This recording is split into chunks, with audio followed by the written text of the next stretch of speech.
At nagsisidatingan na rin sa Ninoy Aquino International Airport ang mga kababayan nating magbabakasyon para sa Semana Santa. At kaugnay niyan, makakausap natin si Manila International Airport Authority General Manager Jose Angel Honrado. Ginoong Honrado, magandang tanghali po. Si Rafi Tima po ito at live po kayo sa Balitang Hali. Rafi, magandang umaga at kasama sa si Tina at magandang umaga sa lahat nakikinig nanonood sa inyong programa. Kumusta po yung buhos ng mga pasahero ngayon dyan sa NAIA? Well, Rafi, so far ngayon dahil dahil Webis pa lang ngayon, no?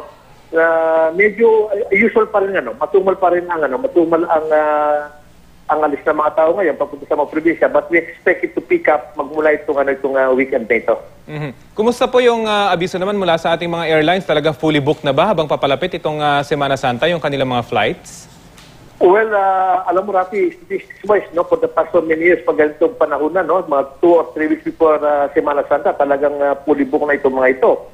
Kaya nga, sa ating mga gustong bumiyahe sa probinsya, kung meron pa kayong oras sa titira, try to get to your travel agency or to your airlines as fast as possible because the ships are running very fast.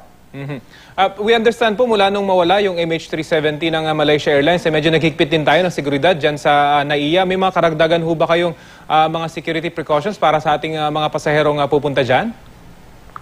Well, dahil ang expected nating buhos ng pasahero, yung mga domestic mga domestic passenger, no? So wala rin sa dadaan sa customs sa immigration. So they're going to go through the usual process, no? Una sa initial security checkpoint, pagpasok mo sa terminal, magche-check-in ka, and then the final check bago ka punta sa boarding bridges mo, no? But for our international passengers traveling to other countries, the usual procedure stands. Opo. Although nagkaroon ng nagdagdag ng mga tao ang immigration at customs upang maiwasan yung paghaba ng mga pila. Ginoong Honrado, pakipaliwanag nga lang po yung bagong patakaran tungkol sa mga porter para sa mga pasaherong hindi pa na-encounter ito. Ano po ba yung bagong patakaran dito? Alam mo, Rafi, hindi bago ito, no? Pinabid natin ang porter rates last year pa, no? Ang nanalo is higher cheap, no? Bago-bago natapos yung contract by April, so by May magkaroon ng bagong concessionaire just as far as porter rates, no? Well, yung mga postcards will remain free as before, no? However, if you want to contract a porter to push your luggages and take your luggages, you have to pay a certain amount, no? 50 pesos for every luggage or equivalent sa $1 for every luggage. Ito naman ay optional, no? Ito yung optional, yung paggamit ng mga porter. Pero yung postcard natin, both sa arrival sa departure remains free. Kung gusto mo ikaw magtulak ng bagay mo. Natanong po namin kasi ito yung iba kasi namin mga reporters, may mga pasahero na nagreklamo sa kanila na medyo pinipilit na po sila ng ibang porter na kunin yung kanilang bagahe. Saan ho ba pwede magreklamo yung mga pasahero pag may ganitong kaugnay na incident? May mga pulis tayo dyan, no? May mga pulis tayo, may airport pulis tayo nakakalat sa mga terminals, merong PNP. At the same time, merong booth yung yung concession natin ng porter sa mga bawat terminal, pwede siya magreklamo doon. Kung gusto magreklamo tayo, importante lang makuha natin ang pangalan o kaya yung number nung porter o kaya yung cart reader. Para magkaroon tayo ng karapatang kaparusahan kung talaga nagkasalaman sila.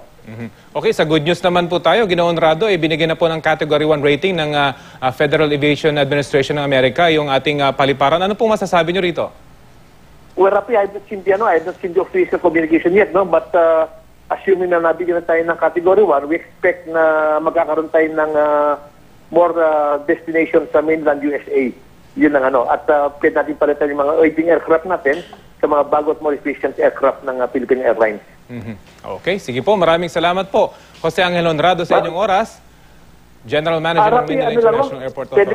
Pwede ba makahirap? Yes, go ahead po. Nasa inyo po ang ere. Kung meron po kayong gusto sana ng palahanan ng ating mga kababayan na magbiyahe sa probinsya ngayong Semana Santa na unang-una, please try to confirm your ticket, no, as early as possible kasi kung talagang confirm ka for specific flight, date, and time, no, kasi talaga napakahirap magpabook ngayon, no.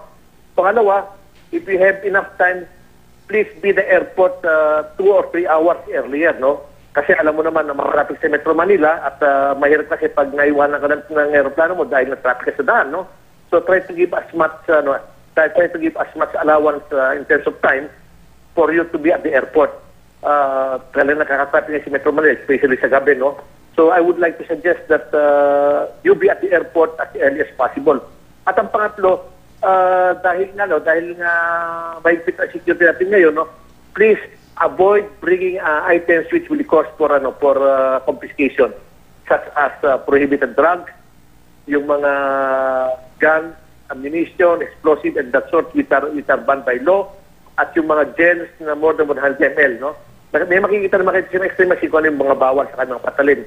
So in order to prevent any complication as far as security purposes, try not to bring any of those cross implications as far as security is concerned. Maisingit ko na rin po, Ginoong Honrado, yung pong mga check-in kiosk na nasa labas po nung paliparan para mas mabilis yung check-in ng ating mga kababayan. Meron pa po bang ganito or case-to-case basis lamang? Ano yan, Rafi? Yung mga check-in kiosk po na nasa labas para mas mabilis po yung... Yung check-in? Yung check-in na kiosk po, yung po pwede mag-check-in, yung mga makina na nasa labas.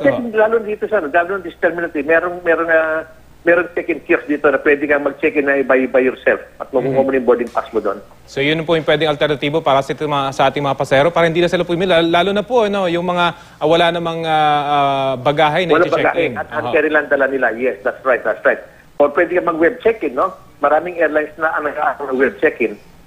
Okay, sige po. Maraming salamat. But the point is, Rafi, no? But the point is, you have to check your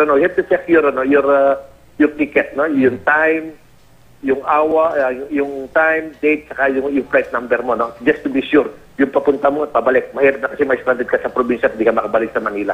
Okay, malinaw po. Maraming salamat po, Ginoong Jose Angel Honrado, ang General Manager ng Manila International Airport Authority. Magandang tanghali po sa inyo.